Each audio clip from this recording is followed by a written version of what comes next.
मनीष रक्त पाई अपेक्षा करिछि कि माणियाबंध पुलिस।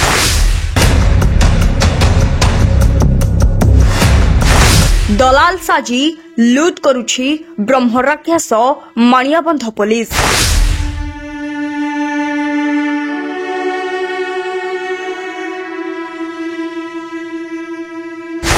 निर्मलर हत्या पाई पुलिस टू आज्ञा पाइथिला कि हत्याकारी।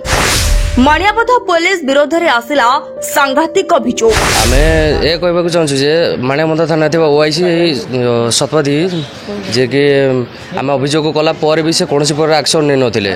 ओलटा जे कोनोसी अभियुक्त गले भी तांको से दुर्व्यवहार करी भाषा भाषा गाली गुलज करी अपोजिट लोकंटू पैसा खाई लांच खाई से दुर्व्यवहार करछन लोकंकु। जे कोनोसी कंप्लेन नेले भी कंप्लेन रजिस्ट्रेशन करनांती थाना रे किछि बुझिलेनी आईएएस के पाखु गलो से एबे किछि बुझिलेनी। दीर्घ वर्ष भितरे माणियाबंध अंचल रे मुंड परे गडुछि मुंड। बसंत शतपथी को नै एबे सबुठी चर्चा। निर्मल हत्याकांडर मास्टर माइंड नुहे तो माणियाबंध पुलिस।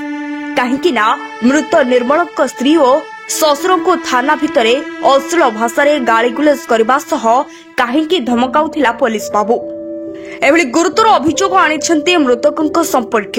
सूचना मुताबक तिगिरिया थाना अंतर्गत बालीपुर पंचायत खुंटिया साहिर निर्मल बेहरा पारिवारिक गंडगोल 7-8 मास हेला माणियाबंध थाना अंतर्गत कुआरपाड़ पंचायत भागतपुर रे थिबा तांको ससुर घरे रही अभिमान रे एक स्टील ग्रिल तैयारी दुकान करी तार परिवार प्रतिपोषण करि आसुथिले।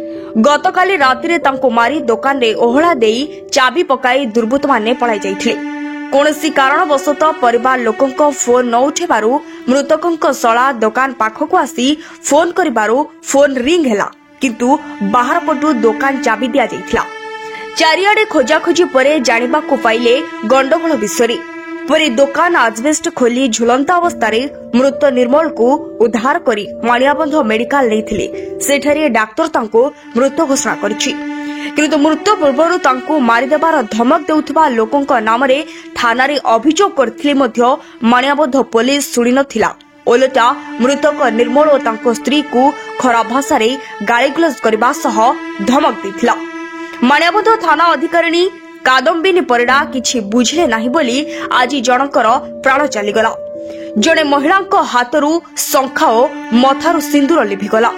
मासकर कन्या संतान बाप छुंड होइगला।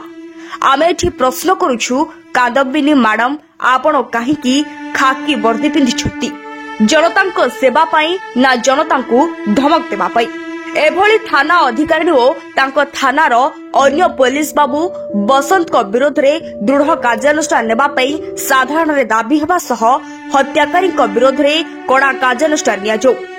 खबर पाई घटनास्थल रे Athagarh DSP Ravindra Mallick scientific team सह घटनास्थल रे तदंत जारी रखिथिबा जणा पड़िछि। तबे देखिबाकू बाकी रहिला केबे न्याय मिलुछि मृत निर्मल बेहरांक स्त्री को। Bureau report BNS live.